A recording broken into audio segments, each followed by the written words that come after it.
Hello दोस्तों, स्वागत है आप लोगों का मेरे चैनल में। आज मैं आप लोगों को बताने वाला हूँ केदारनाथ के बारे में।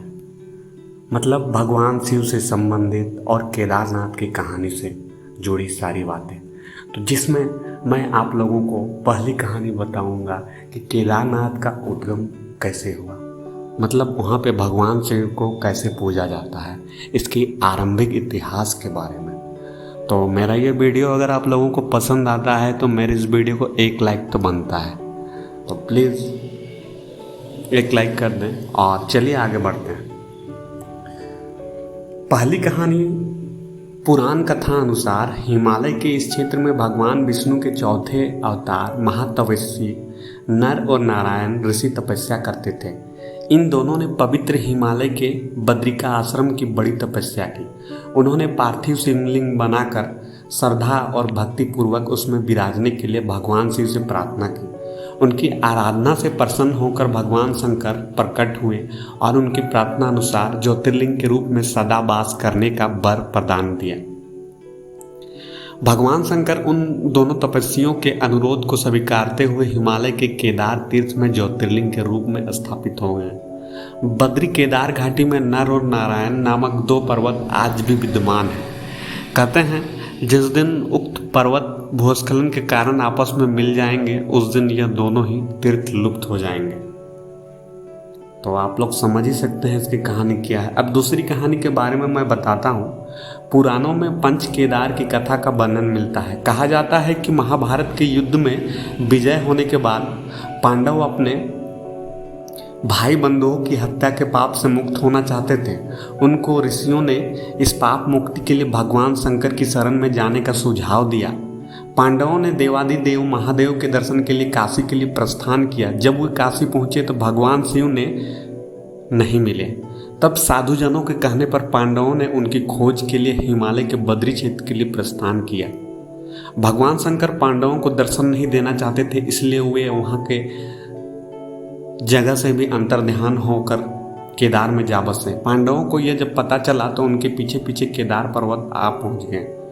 भगवान शंकर ने पांडवों को आते देखा, बैल का रूप धारण कर लिया और वे अन्य पशुओं में जा मिले। पांडव भी धुन के पक्के थे। उनको बात समझ में आ गई कि भगवान हमको दर्शन नहीं देना चाहते। तब उन्होंने केदार क्षेत्र में भगवान की घेराबंदी शुरू कर दी। भीम ने अपने विशाल रूप धारण कर दोनों पहाड़ों पर अपना पैर फैला दिए। कहते हैं अन्य सब गाय बैल तो उनके पैरों के नीचे से निकल गए, लेकिन शंकर रूपी जो बैल के रूप में थे शंकर भगवान पैर के नीचे से निकलने के लिए तैयार नहीं हुए। वे वहां अड़ गए। तभी भीम ने तत्क्षण उनकी पीठ को पकड़ना चाहा, लेकिन भगवान विशाल रूप धारण कर धरती में समाने लगे। तभी भीम ने बलपूर्वक बैल को त्रिकोणात्मक पीठ का भाग पकड़कर कस कर पकड़ लिया। भगवान शंकर पांडवों की भक्ति दृढ़ संकल्प देखकर प्रसन्न हो गए। उन्होंने तत्काल दर्शन देने का मन बनाया। ठीक है, उसी समय से भगवान शंकर बैल की पीठ की आकृति पिंड के रूप में केदारनाथ में पूजे जाते हैं। भगवान शंकर की बैल की पीठ की आकृति पिंड के रूप में केदारनाथ में पूजे जाते हैं। ऐसा माना जाता है कि जब भगवान शंकर बैल के रूप में अंतर्धान हुए तो उनके धड़ से ऊपर का भाग कल्पेश्वर में जटाओं के रूप में प्रतिष्ठित है। शिव की भुजाएं तुंगनाथ में, मुख रुद्रनाथ में, नाभि मधमेश्वर में और केदार में बैल के धड़ के रूप में। इसलिए इन चारों स्थानों में केदारनाथ को पंच केदारनाथ कहा गया है। अब मैं आप लोगों को मंदिर के कपाट के खुलने का समय के बारे में बताता हूँ। दीपावली महापर्व के दूसरे दिन पड़वा के दिन शीत ऋतु में मंदिर के द्वार बंद कर दिए जाते हैं। 6 माह तक दीपक जलता रहता है। पुरोहित ससम्मान जो पट है वो बंद कर भगवान के विग्रह एवं दंडी को 6 माह तक पहाड़ के नीचे ऊखी मठ में ले जाते हैं। 6 माह बाद अप्रैल और मई के बीच केदारनाथ के कपाट खुलते हैं। तब उत्तराखंड की यात्रा आरंभ होती है। 6 माह मंदिर और उसके आसपास कोई नहीं रहता, लेकिन आश्चर्य की 6 माह तक दीपक भी जलता रहता है और निरंतर पूजा भी होती रहती है। कपाट खुलने के बाद यह भी आश्चर्य का विषय है कि वैसी साफ सफाई मिलती है जैसे छोड़ गए थे। अब मैं आप लोगों को बताने वाला हूँ कि